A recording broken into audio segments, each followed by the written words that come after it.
Hello students, स्वागत है आपका अपने यूट्यूब चैनल क्रियांजा पे। और मेरा नाम है ऋषभ जैन। अपन क्या पढ़ रहे थे? हम ईएमआई पढ़ रहे थे। लास्ट लेक्चर में हमने क्या क्या पढ़ा उसका थोड़ा सा डिस्कशन कर लेते हैं, फिर हम थोड़ा सा आगे बढ़ेंगे।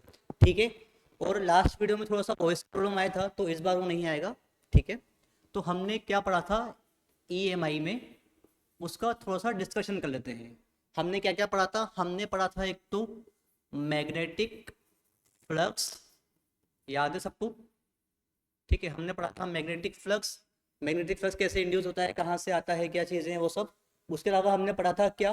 फेराडेज लॉज, याद है क्या सबको? फेराडेज के दो लॉज पढ़े थे हमने। और एक और चीज़ क्या पढ़ी थी हमने? एक और हमने पढ़ा था यहाँ पे लेंस लॉज। ठीक है, याद है क्या? नहीं, लेंस लॉ है ना। लेंस लॉ में अपन करंट की इंड्यूस डायरेक्शन बताते हैं। ठीक है, तो ये चीज़ें हम पढ़ चुके थे लास्ट लेक्चर में, है ना। और एक्सपेरिमेंट भी पढ़े थे अपन ने, किसके? फेराडे के, है ना। ये चीज़ें पढ़ी थी। उसके अलावा अपन ने क्या क्या पढ़ा था? उसके अलावा अपन ने थोड़े एग्जांपल देखे थे कि डायरेक्शन कैसे निकालते हैं अपन इंड्यूस ईएमएफ की या इंड्यूस करंट की। ठीक है, तो उसी का थोड़ा सा आगे का लेक्चर है ये। इसमें हम आज एग्जांपल्स पढ़ेंगे कुछ। तो देखो, आपको दिख रहा है यहाँ पे मैग्नेटिक कोयल एग्जाम्पल्स। ठीक है, हम क्या पढ़ने वाले हैं यहाँ पे? एग्जाम्पल्स पढ़ने वाले हैं बच्चों। ठीक है, अब मैग्नेटिक कोयल की बात चल रही है। ठीक है, तो यहाँ पे देखो एक मैग्नेट नजर आ रही है, कोयल नजर आ रही है क्या नहीं आ रही? ठीक है, तो हमें क्या करना है? हमें इस कोयल में जो इंड्यूस करंट है उसकी डायरेक्शन को बताना है। ठीक है, तो बताते हैं। तो हमने तो एक चीज पढ़ी है लेंस लॉ के अंदर कि जो हमारा इंड्यूस करंट होता है ना, इंड्यूस करंट होता है, वो क्या बताता है? वो बोलता है कि डायरेक्शन वो होती है उसकी जो उसके पैदा होने के, जो उसके प्रोड्यूस होने की रीजन को अपोज करे। ठीक है, उसको अपोज करे। ठीक है, तो यहाँ पे देखो जो मैग्नेट है वो क्या नीचे आ रही है क्या, है ना? नीचे की तरफ मोशन कर रही है। तो इस कोयल में जो करंट होगा वो इसके नीचे आने की वजह से होगा, है ना।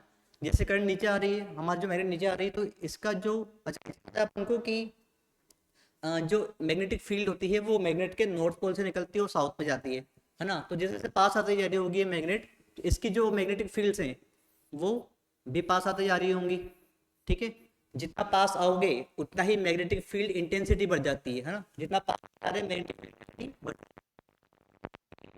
तो करंट इंड्यूस जो हो रहा है ना वो किसकी वजह से हो रहा है? मैग्नेट के पास आने की वजह से या मैग्नेटिक फील्ड के बढ़ने की वजह से। साफ साफ दिखाई दे रहा है हमको कि मैग्नेटिक फील्ड बढ़ रही है पास आते आते, तो करंट इंड्यूस हो रहा है।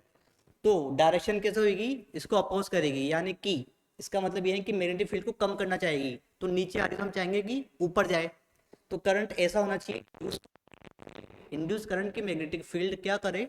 इंड्यूस करंट की मैग्नेटिक फील्ड जो बढ़ रही है उसको अपोज करे। ठीक है, तो हमें कुछ ऊपर चाहिए, तो करंट ऊपर आ रहा है, ऊपर की तरफ आ रहा है क्या? यानी कि अगर मैं बात करूं, ये डायरेक्शन देखो, ये अपना एंटी क्लॉकवाइज बन रहा है, करंट ऊपर की तरफ जा रहा है ना, डायरेक्शन ऊपर की तरफ है मैग्नेटिक फील्ड की। तो यहाँ पे हमको दिख रहा है कि करंट की डायरेक्शन क्या है बच्चों? एंटी क्लॉकवाइज है ना। अब ये तो देखो, अब कितना दिमाग लगाना पड़ेगा कि मैग्नेटिक फील्ड को देखो कि मैग्नेट कहाँ, ये कहाँ जा रही है ना।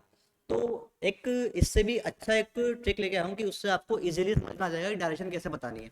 ठीक है, तो हमने लास्ट लेक्चर में एक चीज पढ़ी थी, लास्ट लेक्चर में लास्ट चैप्टर में। ठीक है, आपने पढ़ा होगा कि a current carrying coil behaves as a magnetic dipole.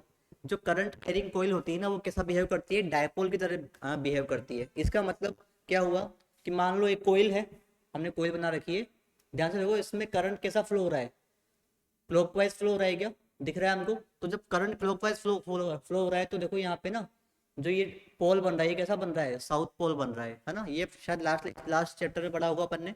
ठीक है, इसमें देखो क्या हो रहा है, जब करंट एंटी क्लॉकवाइज फ्लो हो रहा है तो कोयल कैसा बिहेव कर रहा है? नॉर्थ पोल की तरह बिहेव कर रहा है। ठीक है, या फिर ऐसा समझ लो कि जहाँ पे नॉर्थ पोल होता है, जहाँ पे नॉर्थ पोल होता है वहाँ पे एंटी क्लॉकवाइज होता है, और जहाँ पे साउथ पोल होता है वहाँ पे क्लॉकवाइज करंट फ्लो होता है।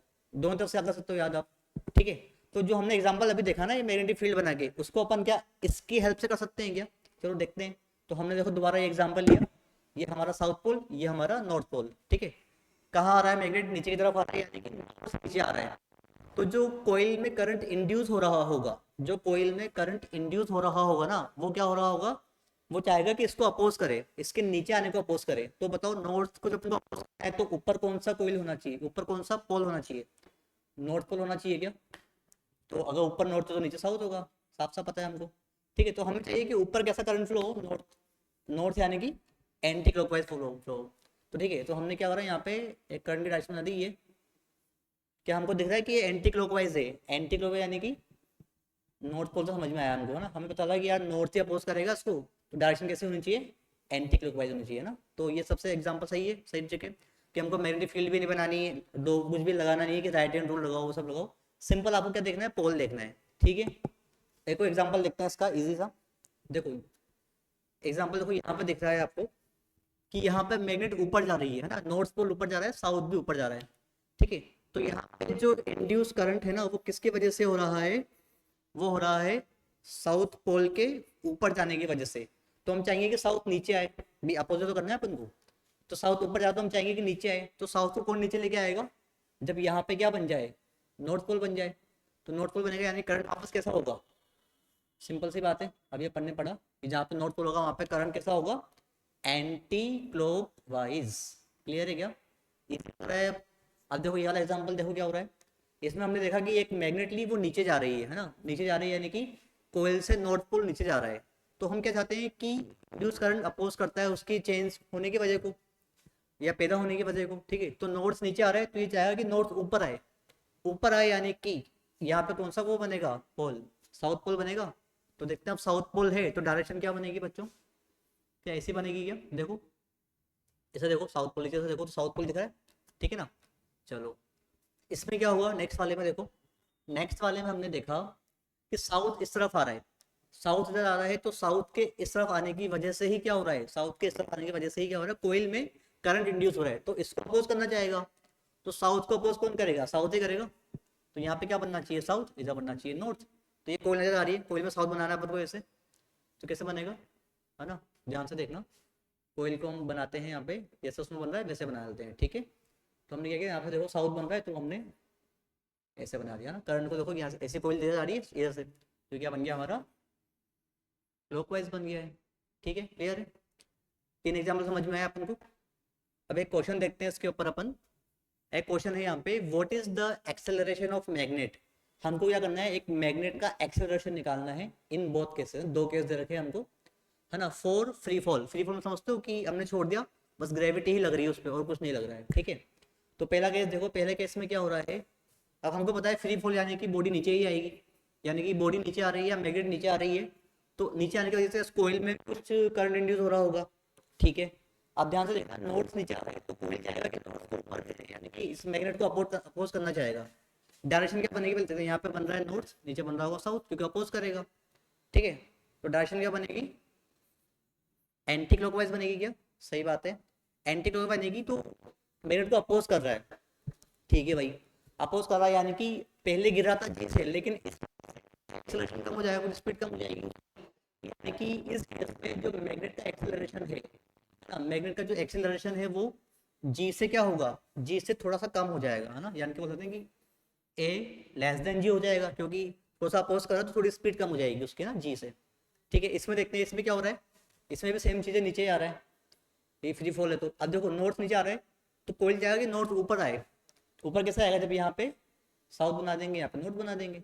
ठीक है ना, तो करंट कैसा फ्लो होगा यहाँ पे, क्लॉकवाइज। अब क्लॉकवाइज फ्लो होगा तो ये जो मैग्नेट है उसको ऊपर खींचेगा थोड़ा सा, तो जो मैग्नेट का एक्सेलरेशन है ना वो क्या हो जाएगा, यहाँ पर भी लेस देन जी हो जाएगा। तो देखते हैं कौन सा हमारा ऑप्शन मैच कर रहा है, क्या यहाँ पे इक्वल टू जी तो नहीं है ना, ए ग्रेटर देन जी भी नहीं है, सी क्या है, ए लेस देन जी, तो ये हमारा आंसर है क्या। हाँ भाई, हमको तो क्या देखना है कि कोयल इंड्यूस होने की वजह से मैग्नेट ऊपर जा रहा है कि नीचे जा रहा है, तो दोनों में ही मैग्नेट ऊपर जाना चाहता है ना, ऊपर अपोज कर रहा है, तो कुछ एक्सेलरेशन कम हो जाएगा, है ना, तो जी से कम हो जाएगा। ठीक है, नेक्स्ट लिखा हुआ है ई एम आई प्रिंसिपल। ई एम आई प्रिंसिपल क्या होता है बच्चों, यानी कि ईएमआई इलेक्ट्रोमैग्नेटिक इंडक्शन किस प्रिंसिपल पे वर्क करता है, किस सिद्धांत पे वर्क करता है। तो देखो सिंपल सा है ये, जिसपे सब सिद्धांत, जिसपे सब वर्क करते हैं वही है, क्या है, कंजर्वेशन ऑफ एनर्जी। किस पे वर्क करता है बच्चों, कंजर्वेशन ऑफ एनर्जी पे। ठीक है, यानी कि जितनी एनर्जी अपन दे रहे हैं, जितना अपन वर्क कर रहे हैं उतनी ही एनर्जी मिलेगी हमको, है ना। तो इसका जो प्रिंसिपल है बेसिक सा वो है मैकेनिकल एनर्जी जो होती है ना इसमें, मैकेनिकल एनर्जी कन्वर्ट होती है, ठीक है, कन्वर्ट होती है किसके अंदर, क्या कर रहे हैं हम, इलेक्ट्रिक करंट इंड्यूस कर रहे हैं, यानी कि किस में चेंज हो रही है, इलेक्ट्रिकल एनर्जी में। किस में कन्वर्ट हो रही है बच्चों, इलेक्ट्रिकल एनर्जी में कन्वर्ट हो रही है ना। कौन सी एनर्जी, मैकेनिकल एनर्जी कन्वर्ट हो रही है किसमें, इलेक्ट्रिकल एनर्जी में।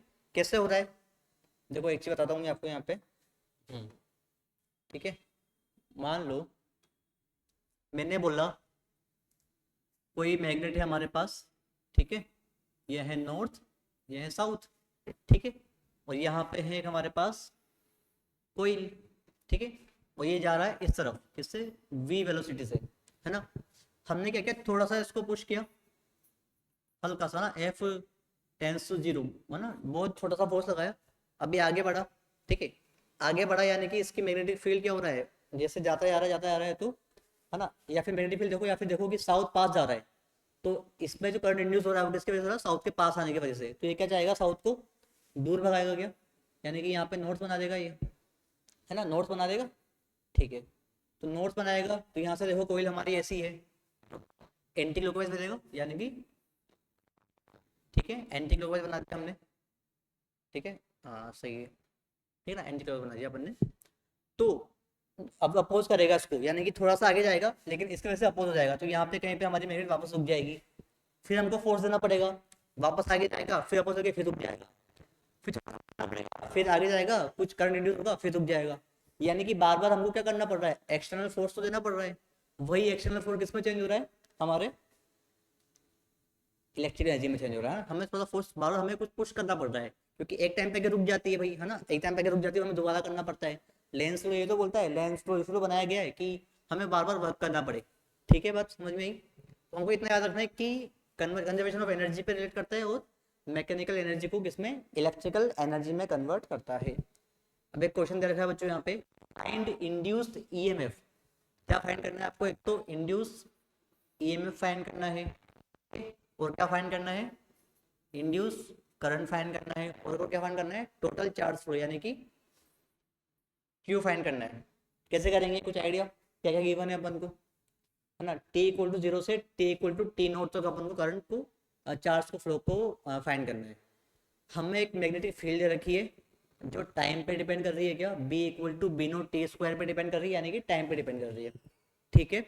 उसके अलावा एक मैग्नेटिक फील्ड है हमारे पास जो अंदर जा रही है, ठीक है ना, और इस मैग्नेटिक फील्ड में, है ना, इसके परपेंडिकुलर ना मैग्नेटिक फील्ड अंदर जा रही है, उसके परपेंडिकुलर क्या रखा हुआ है, हमारा एक कोयल रखा हुआ है, ठीक है, और उस कोयल की रेडियस दे रखी है हमको कितनी, कैपिटल आर दे रखी है, ठीक है, और एक और चीज दे रखी है, resistance of coil is small R. तो बहुत सारी चीजें गिवन है ना। सबसे पहले हम तो निकालते हैं इंड्यूस ईएमएफ, ठीक है, इंड्यूस ईएमएफ निकालते हैं। तो इंड्यूस ईएमएफ का फॉर्मूला क्या था, पढ़ा था हमने, D phi upon D T, था क्या नहीं था। तो D phi upon D T निकालना है तो हमें पहले फाई निकालना पड़ेगा। अब मुझे बताओ फाई का फॉर्मूला क्या था, फाई का फॉर्मूला क्या था बच्चों, फाई था हमारे पास डी ए कॉस थीटा, था क्या नहीं था, था भाई। तो बी कितना दिया हुआ है हमको, बी दिया हुआ है हमको बी नोड टी स्क्वायर दिया हुआ है, देखो एक बार क्या दिया हुआ है, बी नोड टी स्क्वायर दिया हुआ है ना, ठीक है। ए कितना दिया हुआ है, ए होता है हमारा सर्कुलर कोइल है, तो पाई आर स्क्वायर होगा, और आर कितना दे रखा है, हम कैपिटल आर दिया हुआ है, तो pi R square cos theta, theta कितना दिया हुआ है देखो एक बार, देखो थीटा होता है हमारा बी और ए के बीच का एंगल, बी जा रहा है, ठीक है, और एरिया वेक्टर भी क्या होगा, परपेंडिकुलर टू सरफेस, तो भी अंदर होगा, ठीक है ना। तो थीटा कितना हो गया 0, तो कोस थीटा 1 हो गया। यहाँ से सोल्व करेंगे तो कितना आ जाएगा हमारे पास, B naught T square pi R square, ये तो क्या आ गया हमारा फाई आ गया। हमको क्या निकालना था, हमको निकालना था हमारा ईएमएफ जो कि होता है D phi upon D T, ठीक है। तो D phi upon D T यानी कि फाई का क्या करना है, डिफरेंशिएशन करना है टाइम के रेस्पेक्ट में। क्या क्या हमारे कांस्टेंट है, बी नोट पाई स्क्वायर तो कांस्टेंट है, थोड़ा फास्ट कर रहा हूँ क्योंकि ये तो अपन को आता है, B naught pi R square, ठीक है, और टी स्क्वायर का कितना हो जाएगा, टी स्क्वायर हो जाएगा 2t, 2 इंटू टी, सही है क्या, B naught pi R square T हो जाएगा 2t, है ना, तो मैं लिख दूँ पीछे, ठीक है। कितना आ गया हमारे पास, बी नोट, है ना, pi R square into two T.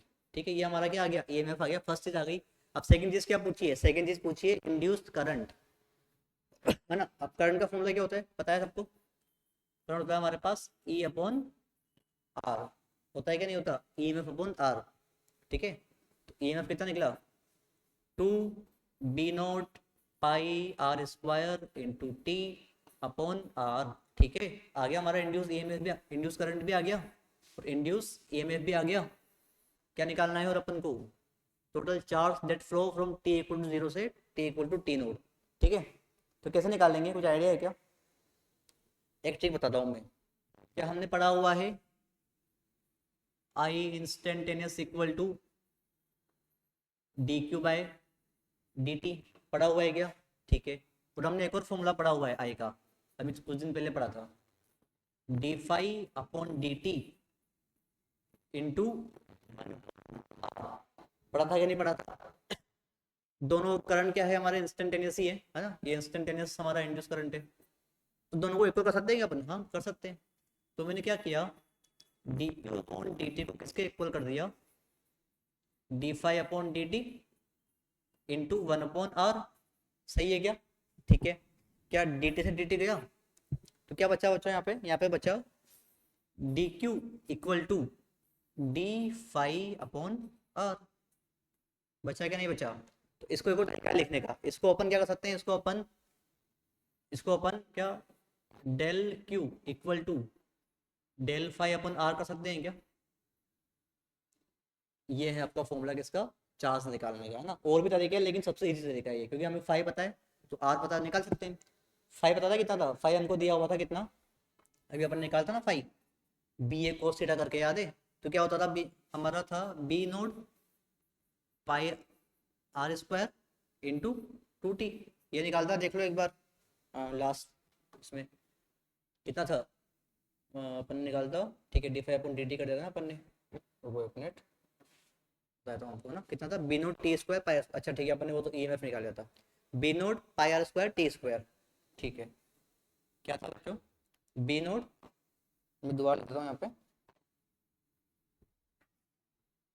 B naught T square pi R square. ठीक है, अब देखो क्या निकालना है अपन को, अपन को निकालना है डेल फाई। डेल फाई यानी कि क्या हो जाएगा, उसने बोला था क्वेश्चन में, क्वेश्चन याद है सबको, क्वेश्चन क्या था, टी इक्वल टू, सॉरी ठीक है कहाँ गया, टी इक्वल टू 0 से T equal to T naught तक, तो इनिशियल तो 0 है और फाइनल टी नोड है। ठीक है ना, तो देखो कितना इजी हो गया अभी ये, डेल क्यू यानी कि phi final minus phi initial upon R, initial तो टी इक्वल टू 0 है, तो टी इक्वल टू 0 पर तो ये पूरा फाई इनिशियल 0 हो जाएगा। अब हमको 5 निकालना है, तो फाई कितना है, टी नोड है। ठीक है, तो यहाँ पर मैं लिख रहा हूँ del Q equal to phi कितना हो जाएगा हमारे पास, फाई फाइनल, हमारे पास हो जाएगा phi final minus phi initial upon R, initial तो 0 हो गया और फाइनल हमारे पास जाएगा B naught T naught square, है ना, वैल्यू डाल दिया अपन ने फाइनल की, pi R square upon R. ये हमारा क्या आ गया, चार्ज, चेंज इन चार्ज, तो इनिशियल चार्ज भी 0 होगा, फाइनल हमारा इतना आ जाएगा। ठीक है, तो हमारा क्वेश्चन के तीनों आंसर मिल गए क्या हमको। ठीक है, ठीक है, तो अभी के लिए इतना पढ़ते हैं अपन, फिर आगे अपन नेक्स्ट लेक्चर में इसके आगे का पार्ट पढ़ेंगे। ठीक है, ओके, थैंक यू।